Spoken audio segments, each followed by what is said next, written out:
नमस्कार। आपका स्वागत किया जाता है आपके अपने ही YouTube चैनल जीएस ऑनलाइन पर। आज के इस खास वीडियो में हम लोग पढ़ेंगे समास और समास पहचानने का एक ऐसा नया और अनोखा ट्रिक कि जिसके बाद हम समास को बिल्कुल आसानी से बगैर किसी कन्फ्यूजन के पहचान सकते हैं। और ये वीडियो एग्ज़ाम के पॉइंट ऑफ व्यू से बहुत ही ख़ास और बहुत ही महत्वपूर्ण है, इसलिए इस वीडियो को बिना स्किप किए हुए लास्ट तक ज़रूर देखें। चलिए दोस्तों, वीडियो को शुरू करते हैं। आज का क्लास स्टार्ट करते हैं। वीडियो शुरू करने से पहले आपसे छोटा सा रिक्वेस्ट है कि वीडियो को लाइक ज़रूर कर दें। सबसे पहले दो या दो से अधिक शब्दों से मिलकर बने हुए नए सार्थक शब्द को समास कहते हैं। दो वर्णों से मिलकर संधि बनता है और दो शब्दों से मिलकर समास बनता है। समास के 6 प्रकार होते हैं। समास के 6 प्रकार होते हैं। ये भी पॉइंट ऑफ एग्जाम के बहुत ही महत्वपूर्ण है। समास पूछा जाता है कि समास के कितने भेद होते हैं, तो समास के 6 भेद होते हैं। नंबर 1 में है अवयवी भाव समास, 2 में है तत्पुरुष समास, 3 में है कर्मधारय समास और 4 नंबर में है द्वंद्व समास, 5 में है द्विगु समास और 6 नंबर में है बहुव्रीहि समास। अब यहां से समास पहचानने का नियम हम लोग पढ़ेंगे। समास पहचानने का नियम। अवयवी भाव समास, जिन शब्दों के प्रारंभ में उपसर्ग जुड़े हों, हम आपको समास पहचानने का नियम बतला रहे हैं। जिन शब्दों के प्रारंभ में उपसर्ग जुड़े हों, और उपसर्ग में कौन कौन, जैसे यथा, प्रि, प्रति, निर, आ, अन, भर, ये सब उपसर्ग हैं और ये किसी भी शब्द के प्रारंभ में जुड़ा हो तो आप बिल्कुल उसको अवयवी भाव समास कह सकते हैं। जैसे कि यथाशक्ति, इसमें यथा जुड़ा हुआ है जो कि उपसर्ग है, तो ये क्या हो जाएगा, अवयवी भाव समास। प्रतिदिन, प्रति जुड़ा हुआ है शब्द के शुरू में, इसलिए ये क्या हो जाएगा, अवयवी भाव समास। भर पेट, भर जुड़ा हुआ है, उपसर्ग है, इसलिए ये क्या हो जाएगा, अवयवी भाव समास।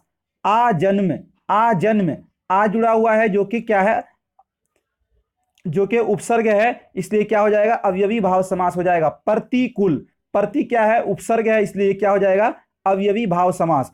और एक इसमें महत्वपूर्ण नोट्स है जिसको जानना बहुत ही जरूरी है अवयवी भाव समास के लिए। एक ही शब्द कई बार आने पर, यानी एक शब्द बार बार रिपीट किया जाता हो तो वो भी अवयवी भाव समास होगा। जैसे हाथों हाथ, यानी हाथ प्लस हाथ, दिनों दिन, या साफ साफ, रातों रात, तो जो शब्द बार बार रिपीट किया जाए उसको भी अवयवी भाव समास कहते हैं। अब अगला 2 नंबर में है तत्पुरुष समास।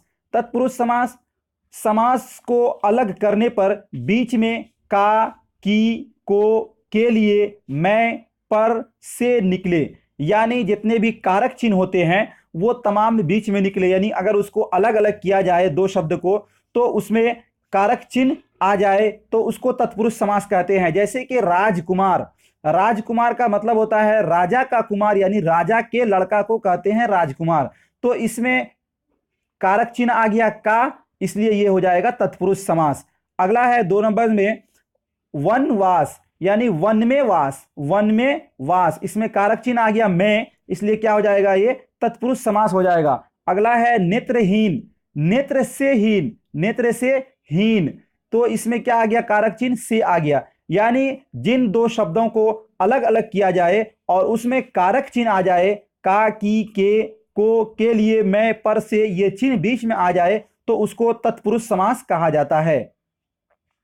अगला 3 नंबर में ये है कर्मधारय समास। कर्मधारय समास, शब्द के दूसरे पद की विशेषता बताई जाती है, यानी कर्मधारय समास में दूसरे पद की विशेषता बताई जाती है। इसका ट्रिक है, पहला पद विशेषण होता है, पहला पद ये विशेषता बतलाती है दूसरे पद का।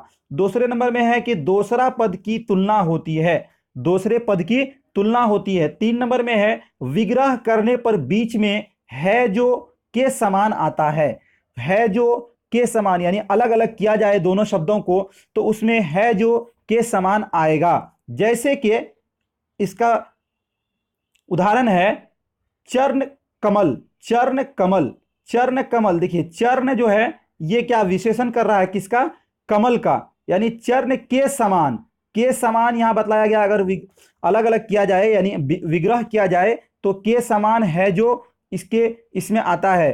तो चरण के समान महापुरुष, महा जो है ये पुरुष के विशेषण कर रहा है, पुरुष की विशेषता को बतला रहा है। तो महान है जो पुरुष उसको महापुरुष बोलते हैं।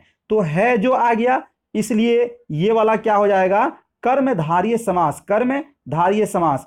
अब अगला है 4 नंबर में, ये बिल्कुल आसान है, द्वंद्व समास। योजक का चिन्ह लगा हो, यानी जिसके बीच में योजक का चिन्ह लगा हो, विग्रह करने पर और या आए, और या आए, तो उसको हम द्वंद्व समास कहेंगे। और एक नोट्स इसके लिए अति महत्वपूर्ण है, उसको जान लें, दोनों शब्द एक दूसरे के विलोम होते हैं। यानी जो बीच में जो योजक का चिन्ह इस तरह का होता है, बीच में जो योजक का चिन्ह लगा हो और दोनों शब्द को जो जोड़ा जाता है योजक के जरिया, और ये दोनों शब्द आपस में एक दूसरे के विलोम होते हैं। जैसे कि लेन देन, लेन देन, इसके बीच में योजक लगा हुआ है। माता पिता, दोनों एक दूसरे के विलोम है। यदि ये साफ साफ और बीच में योजक लगा हो तो इसको हम द्वंद्व समास नहीं कहेंगे, क्योंकि साफ साफ जो है एक ही शब्द को रिपीट किया गया है, और ये शब्द ये जो है ये अवयवी भाव समास होगा। इसीलिए कहा गया कि एक दूसरे के शब्द विलोम भी होना जरूरी है। रात दिन, रात दिन, इसमें बीच में योजक लगा हुआ है। दाल रोटी, दाल रोटी, बीच में योजक लगा हुआ है, और ये इस शब्द जो है एक दूसरे के विलोम हैं। द्वंद्व समास के लिए ये नोट्स आपको अति महत्वपूर्ण है, इसको आप जरूर ध्यान में रखेंगे। यानी बीच में योजक तो लगा ही होगा और एक दूसरे के शब्द विलोम भी होंगे। अगला है 5 नंबर में द्विगु समास। द्विगु समास, इस समास में पहला शब्द संख्या होता है और समूह का बोध होता है। ये बहुत ही आसान है, पहला शब्द जो है संख्या होगा और एक समूह का बोध होगा। जैसे 9 ग्रह, यानी 9 ग्रहों का 9 ग्रह बोलेंगे। पंचवटी, चौराहा, 4 रास्तों वाले, रास्ता को क्या बोलेंगे, चौराहा।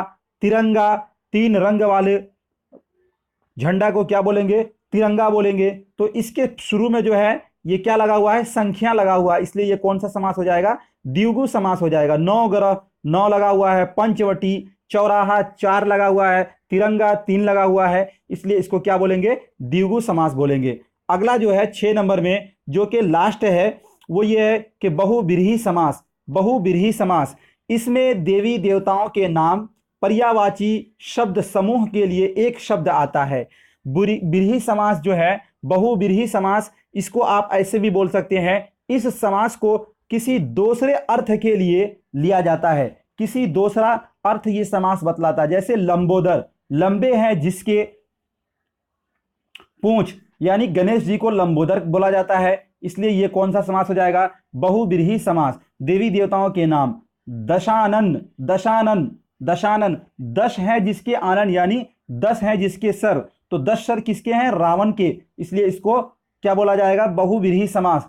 प्रधानमंत्री, प्रधानमंत्री भी बहुव्रीहि समास में ही आएगा, यानी मंत्रियों के प्रधान, मंत्रियों के प्रधान, तो ये भी बहुव्रीहि समास आएगा। उम्मीद करता हूं साथियों ये वीडियो देखने के बाद आपके मन में जितने भी डाउट होंगे समास से रिलेटेड, जितने भी कंफ्यूजन होंगे वो तमाम दूर हो गए होंगे। यदि ये वीडियो आपको अच्छा लगा तो लाइक और शेयर जरूर कीजिएगा, और यदि अभी तक आपने हमारे चैनल को सब्सक्राइब नहीं किया है तो नीचे में रेड कलर वाला सब्सक्राइब वाला बटन लिखा हुआ आ रहा होगा, उसको दबाकर चैनल के आइकन को जरूर दबाएं और नोटिफिकेशन को ऑन कर घंटी वाले आइकन को जरूर दबा दें। थैंक यू, शुक्रिया।